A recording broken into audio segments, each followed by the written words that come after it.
Can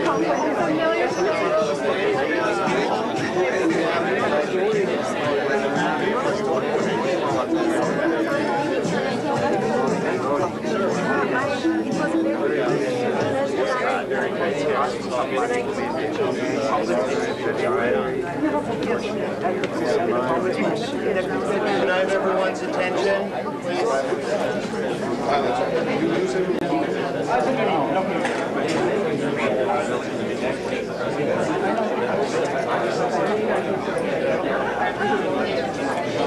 Being here at the IRI tonight, it's nice to see a lot of old friends. We're honored that Milinda Moragoda would choose IRI as the site of his Washington book launch. You have many friends in this room, Mr. Minister, and we're very happy to see you. When you read the minister's book, I think you'll be surprised, as I was, about how much the politics of reform and renewal have in common, whether in Colombo, Sri Lanka, or Columbus, Ohio. Milinda Moragoda's straight talk about what ails his nation and his prescriptions for moving Sri Lanka further down the path of development and democratic progress will inspire leaders and activists wherever special interests and petty politics stand in the way of real reforms that can change people's lives. For too long, nations in many parts of the world have suffered as members of their political class have turned a deaf ear to their people's needs, instead engaging in pursuits that often have more to do with the interests of those who govern than of the people they represent. As Minister Moragoda observes of his own country with characteristic wit, and I quote, "It was once said that the American Constitution was designed to meet the aspirations of the American people. To many, it seems that the Sri Lankan Constitution was designed to meet the aspiration of Sri Lankan politicians." The collection of speeches in this volume will entertain, aggravate, and energize readers who recognize that it is not only history and geography, but a failure of leadership that has condemned too many people around the world to feel like they don't have a voice or a stake in their political system. This is not to single out Sri Lanka, where we have seen historic progress toward ending civil war. Milinda Moragoda highlights the role of leadership and good policy in bringing about positive change in any political setting.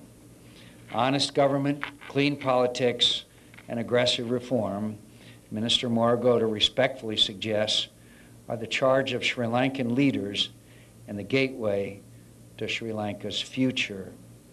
To describe its current state, he invokes Lee Kuan Yew's description of Sri Lankan democracy as a, quote, "a periodic auction of non-existent resources." Echoing sentiments often heard in Europe and America, Minister Moragoda laments that for far too long, politicians have let us down. Whether or not you agree with Milinda Moragoda's policy prescriptions, it's hard not to marvel at his positive vision for his country and the fervor with which he advocates a better future for his people, grounded in liberal reforms and guided by a moral belief in the way public policy and enlightened leadership can change people's lives. His support for clean government, political and economic reform, and a political philosophy that embraces causes greater than self-interest will resonate with readers in many countries as it resonates with me.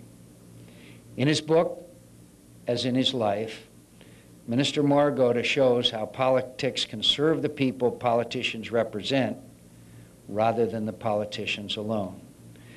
His is a message of optimism and hope that should encourage service to causes greater than self.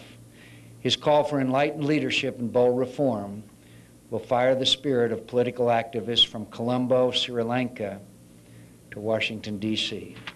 Thank you, sir. Thank you for this book. Thank you for your commitment to public service. And thank you for the example you set to all young people who believe that public service is a noble cause. Thank you, sir.